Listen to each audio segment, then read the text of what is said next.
আসসালামু আলাইকুম রহমতুল্লাহ। রান্নারানি অপ্রজা নতুন আরও একটি রেসিপি দেখার জন্য আমন্ত্রণ জানাচ্ছি। আজকে আমি রান্না করব ডিম বোনা। ডিম অর্ধেক করে খুবই লোভনীয় মজাদার করে কীভাবে রান্না করতে হয় টিপসও শেয়ার করব। পুরো ভিডিওটা স্কিপ না করে দেখার অনুরোধ রইল। তো ডিম রান্না করার জন্য প্রথমেই আমি ডিমগুলো সিদ্ধ করে নিয়েছি।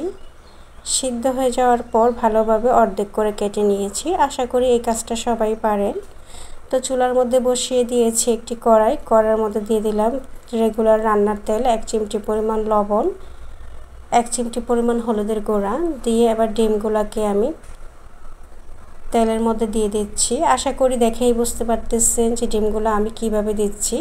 প্রথম অবস্থায় ঠিক এভাবেই কুসুমটা নিচে দিয়ে তেলের মধ্যে ডিমটা ছাড়তে হবে। প্রথম অবস্থায় যদি এভাবে না দিই তাহলে কিন্তু ডিম থেকে কুসুম উঠে যাওয়ার সম্ভাবনা থাকে। সেজন্য এভাবেই ডিমটা উঠাতে হবে আলতো করে। এবার আমি আলতো আলতো করে ডিমটাকে উল্টিয়ে দিচ্ছি। আমার কাছে খুব দারুণ লাগে ডিম ভাজতে গেলে, যখন তেলটা ফুলে এরকম ফমি ফমি হয়ে যায় এবং ডিম ভাজতে গেলে খুব কম তেলও লাগে। আমার কাছে এটা মজা লাগে। আমি বিশেষ করে তেলের যেসব খাবারগুলো আছে কম পছন্দ করি, আর আগে যেগুলো পছন্দ করতাম সেগুলোকেও আমি অ্যাভয়েড করি, কারণ তেল যেহেতু অতিরিক্ত স্বাস্থ্যের জন্য ক্ষতি। তো আমার ডিমগুলো ভাজা হয়ে গিয়েছে। দেখতে কি আকর্ষণীয় লাগে ডিম ভাজা হয়ে গেলে। ইচ্ছে করে রান্নার কি প্রয়োজন, এভাবে একটু খেয়ে ফেলতে পারি। যাই হোক, ডিম ভাজার তেলের মধ্যেই আমি দিয়ে দিলাম পেঁয়াজ কুচি, সামান্যতম রসুন কুচি দিয়ে নেড়ে চেড়ে লাল লাল করে ভেজে নিয়েছি। অল্প একটু পানি দিয়ে দিলাম 1 চা চামচ পরিমাণের মতো লবণ, 1 চা চামচ পরিমাণ হলুদের গুঁড়া, 1 চা চামচ পরিমাণ মরিচের গুঁড়া, আধা চামচ পরিমাণ ধনিয়া গুঁড়া, 1 চিমটি পরিমাণ দিয়েছি জিরার গুঁড়া। ভেবেছিলাম ডিম বোনার মধ্যে আলু দেব না, তো ভাবলাম আলু না দিলে বাচ্চারা খাবে কি, তাই একটুখানি আলুও কেটে দিয়ে দিলাম। আলুটাও ভালো করে কষিয়ে এবার দিয়ে দিলাম পানি দিয়ে এবার ডিমগুলো আলতো আলতো করে দিয়ে দিচ্ছি। অবশ্যই সাবধানতা অবলম্বন করে ডিমগুলো দিতে হবে যেন ভেঙে না যায়, কুসুম আলাদা না হয়ে যায়।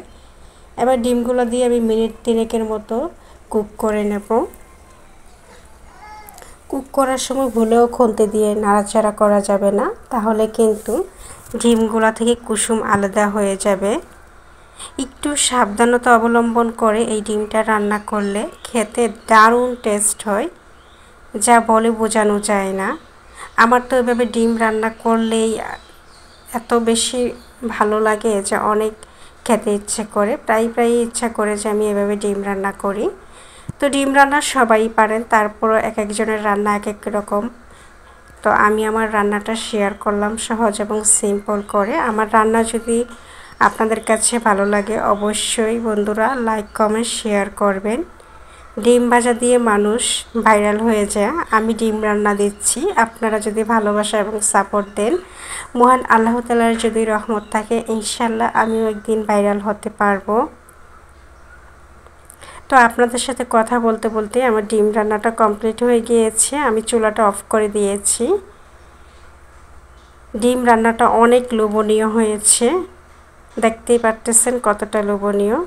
তো বন্ধুরা আজকের মতো আল্লাহ হাফেজ। আবার দেখা হবে কোনো আরও একটা রেসিপি।